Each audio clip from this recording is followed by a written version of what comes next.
We love being backlit. I think that's better. I'll just have to like not move for the rest of this clip. Okay, hello my loves, welcome back to my channel. I hope you guys are having a good day. I took a little hiatus from posting last week because I have been on the YouTube grind recently, kicking out content over winter break, so did not post last week, but I am back with a simple little video today, and I thought I would make a weekly spread and walk through guys my thought process as I create spreads in my bullet journal. If you're a beginner to bullet journaling, this is probably a really good video for you because I really talk through what I'm thinking as I'm making my weekly spreads. And if you also are a beginner, I do have a complete playlist for beginners to bullet journaling, which I will link in the card and the description box below, so you can check that out. I do realize this is kind of like the fourth video in a row where you're just looking at my bullet journal on my desk, so I'm sorry for that, but you guys kind of signed up for a bullet journal account, so that's just what you're gonna get. I did cut my hair though since the last time you guys saw me. Do you guys like the cut? Actually, it was a great winter break. I cut my hair, I got a beret, now I look French. Anyways, so before we get too far into the video, don't forget to go down and hit that subscribe button to get more bullet journal content from me, and I'm thinking I'm talking too much, so let's just get into it. Hey guys, voiceover Sophie here. So let's just get right into this weekly spread. If you guys haven't seen my January plan with me that I posted a couple weeks ago, I think, as of the day that this is being uploaded, the link to that video will be in the description box below and in the card above. But basically, my theme for January is abstract trees and cloud doodles and very wintry colors with grays and greens and a little brown. I will say I rarely do cool colored themes, so it was a little interesting for me to try out this color palette, but I really like it and I think it's really cool for winter. Anyway, so the first step I always do in planning out my spread is of course sketching it. So I have very general shapes here, and you can see that I'm using my grid spacing sheet to map out all of the boxes.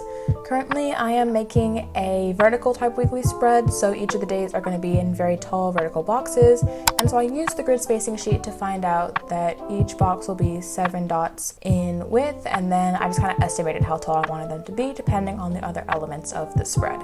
Speaking of which, the plan in this spread right now is to have a quote page and calendar on the top left, as you can see in the very barely visible scribbled little section up there. And then I also have a health tracker that I'm adding at the top right to kind of track my symptoms this week because I've been having headaches recently. If you guys have been subscribed to my channel for a while now, which by the way, if you haven't already, go down and subscribe. But I posted a video last, I think March or April, when I talked about having balance in your bullet journal and how to make a spread balanced. And this is kind of a continuation of that video, I guess, because I'm using all of those techniques that I talked about while making this weekly spread.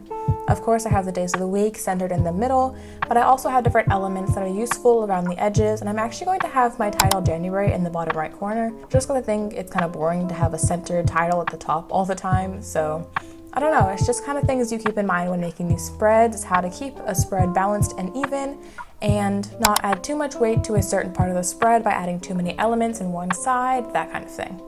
Anyway, so now I'm moving on to the second step of the spread, which is inking everything. Now I will say, because my theme was not very line art based and all of the doodles are basically just marker, there's not going to be much line art on this spread. I'm just outlining all the boxes and of course the lettering that's going on in the spread, and then afterwards I'm going to go in interchangeably and take my markers and add in all the art. I'm currently using a Sakura Pigma Micron in the size 01.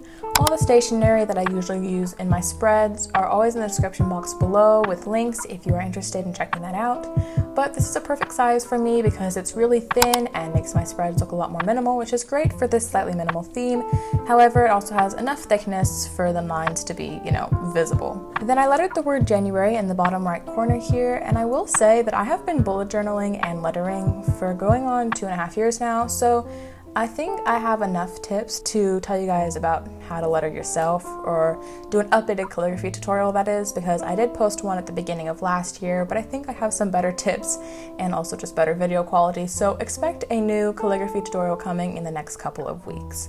Also, the video that I missed last week will also be eventually coming out. The one about consistency in your bullet journal, I promise it'll be here eventually.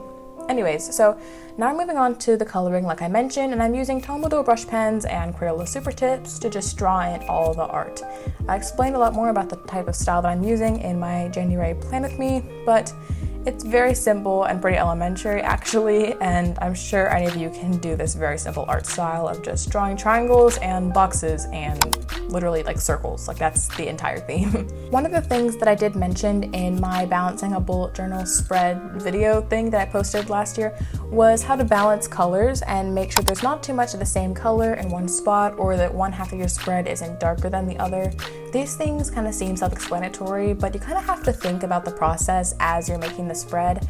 And what I tend to do is use the same color at once. That way I'm putting this color blue in this corner and this corner, and then I flip pens and do this corner and that corner. And so I'm not just coloring this one section with all the colors that I want to, and then doing another section and then realizing I'm using way too much green and not enough blue, that kind of thing.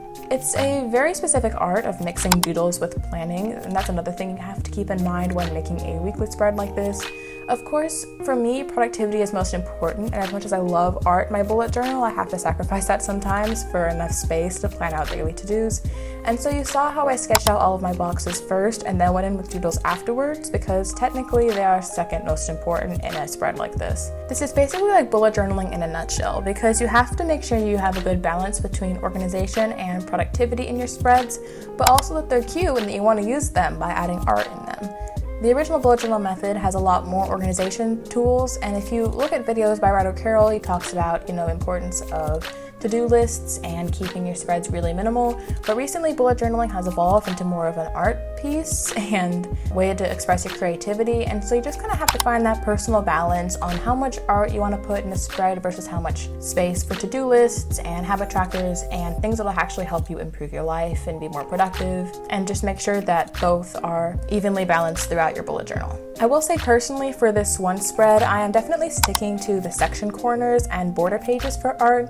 What I mean by that is all of my doodles are usually either in the corner of boxes or at the edges of the pages.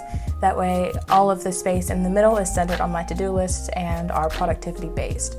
But an important thing to mention is that my doodle style this month has no line art, and so technically if I wanted to, it's a lot easier for me to be able to write with a black gel pen on top of the doodles, because it'd be a lot more legible than if it had line art. So like in the weekly spread I made last week, which I will put a picture here on the screen, technically I could write on all of the doodles if I needed more space, because there's not a black outline barring me from reading the words that would be on the trees and clouds, etc. Okay, so now I'm moving into the final tidbit of the weekly spread, where everything is sketched out, most things are inked in, and we're just adding the final doodles. Of course, I need space to write all the dates in each of the boxes, and also one thing I like to do is add sparkles to kind of fill up a spread.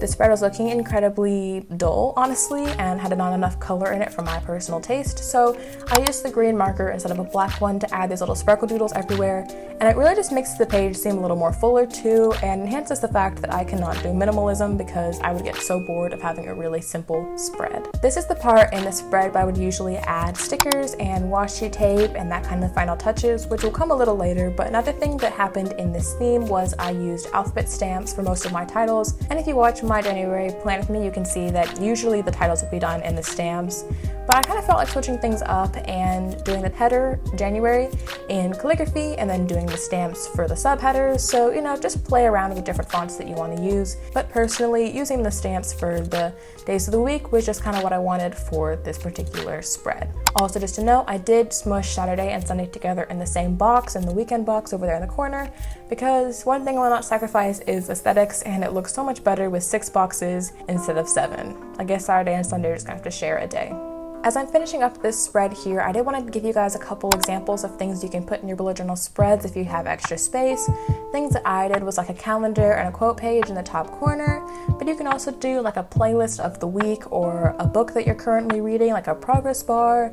You could do a gratitude section, a to-do section, which I technically used to put in here all the time, but now I have Notion for my to-do list. So basically, whatever kind of floats your boat, just make sure you have enough room in your spread for all the things that you're actually going to use first, and then if you want to add some extra doodles at the end, like a playlist, etc., then that can be really fun. The last thing I'm doing is adding those stickers that I previously mentioned.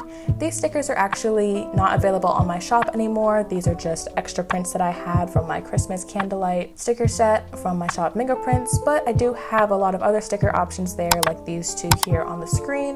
So if you want to check out any of the stickers that I sell, the link to my Etsy shop is always down below. And yeah, that is pretty much it for this spread. I really hope you guys like it, and hopefully everything that I said kind of made sense. It was a really basic video, honestly, not too much effort put into it, but if you have any questions about the spread or my process, or you want a part 2, part 3, whatever, just comment anything down below and I'll be happy to answer you.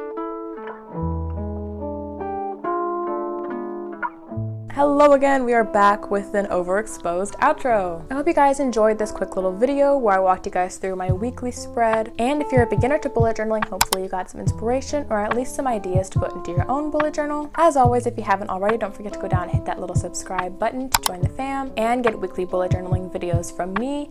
And if you want to see more bullet journaling content, I also have an Instagram called The Mingo Studio, so you can check that out. I post personal stuff, bullet journal stuff, reading content should be coming soon. So yeah, all the things. I did want to say just for a second, I made a vision board for 2021, which may or may not already be posted on my Instagram depending on the day that you're watching this video. But in the process of making that video, I have realized what I don't like about my current Instagram feed and also technically my YouTube thumbnails, and definitely will be changing them. I feel like this happens all the time. If you know me, you know I'm constantly changing what my YouTube thumbnails look like, and now my feed is going to be changing again. So, oh well, you guys will just have to deal with it. I'm looking forward to these new aesthetic photos I'm going to be taking though. So yeah, that was really random, but content creator things. Anyways, so it is freezing in this room, which is surprising because I do not live in a cold place, but it is. So I'm dying and I have to go. I hope you guys have a great week. I love you very much, and I will see you next week for a really exciting video. Toodles!